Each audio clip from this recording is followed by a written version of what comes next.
We're going to conclude our discussion of derivations in sentential logic by describing SD+, which includes a number of convenience rules. So these are things that are very common forms of argumentation and very common equivalent expressions that can be substituted one for the other.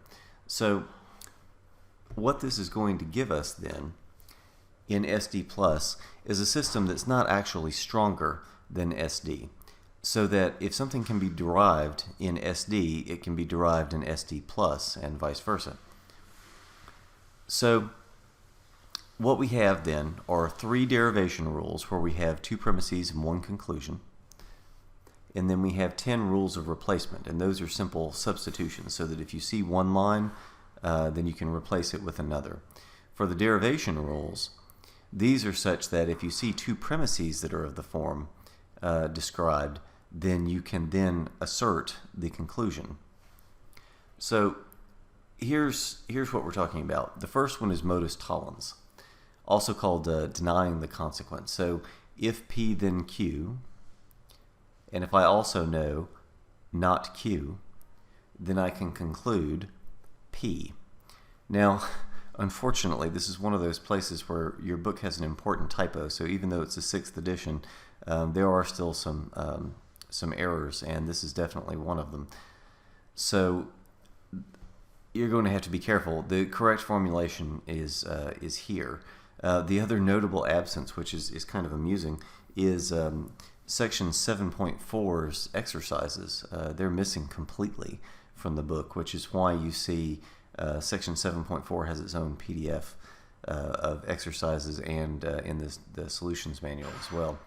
So that's kind of interesting. But for modus tollens, basically what we have is two premises, as you see here, if P then Q, and not Q. And this allows us to straightforwardly assert P. And the justification that you would put on the right-hand side is simply MT, which stands for modus tollens. So it's understood in each of these cases that this is a very common way of reasoning, and in using SD+, it's perfectly legitimate to conclude P in that case and just write modus tollens, or MT, as your justification.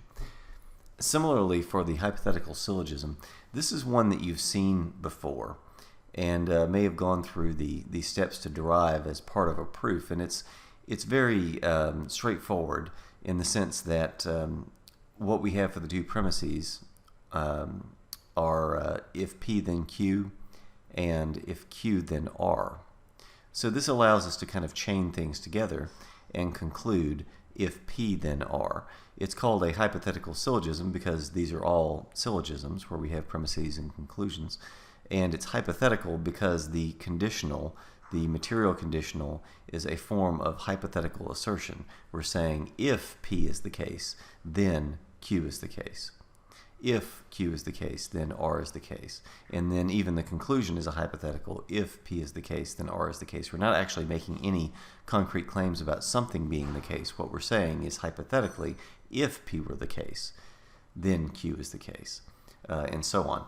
So anyway, this is again, this gives you a one-liner. You can simply mark it in your justification off to the right with HS and go from there. Finally, disjunctive syllogism.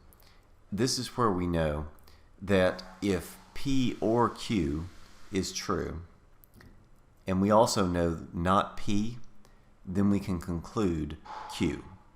And this is straightforward enough. If I know that the disjunction P or Q is true, but I know that P is not the one that's true, well, then it has to be Q. And correspondingly, P or Q, if I know that Q is not the one that's true, then it has to be P. So this one is very straightforward.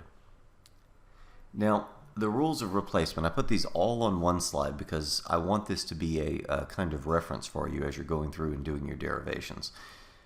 These are, in many cases, not things that you're going to have to necessarily memorize, in the sense that a lot of this stuff is fairly straightforward. So you can see the top entry for each column is very intuitive, so that commutation simply tells you that you can reverse the order with a conjunction or disjunction, and you still have the same thing. So P and Q is the same as Q and P. Similarly, with association, this just tells you that you can move the parentheses with the ampersand. So if you have a chain of ampersands, then you can move the parentheses if you want to, and that helps. So that can help if you want to isolate, for instance, in the first example, if you have P and then in parentheses Q and R. But what you really want to use is P and Q. The only way to do this is to move the parentheses, and without this particular rule, there's a kind of circuitous way of doing it. It'll take a few lines, but realistically, we're much better off having this and simply being able to say, by association, then we can move the parentheses when we have a chain of conjunctions or disjunctions, as you can see with the second line. So that's very straightforward. Now, below that, double negation is precisely the sort of thing that you think it would be. Now, this is kind of an interesting thing, right? Because in English, when we have a double negation, which we're all told not to do in our sentences, so if something is not the case, then that means that it is the case. English works that way. This is not always the case in other languages. I translate Middle High German, for example, medieval German, late medieval German, and double negations happen all the time. They could chain things together, and it was still simply a single negation, as if it were a single negation in English. So it was almost as though the additional negations were just provided for emphasis. But English, and correspondingly our version of logic, doesn't work that way. It works like English does, in the sense that a double negation is the same as having no negation at all. So that can be very helpful. Now, implication is a little different, and I had asked you earlier on to actually show this, and so what we have here is if P then Q, and that turns out to be the same thing as not P and Q. So that's an interesting one. De Morgan's law is a similar one in this way, where it's not entirely intuitive. You have to kind of go through some examples to convince yourself that this really does work, or perhaps even a derivation to assure yourself that this works, because the operator changes.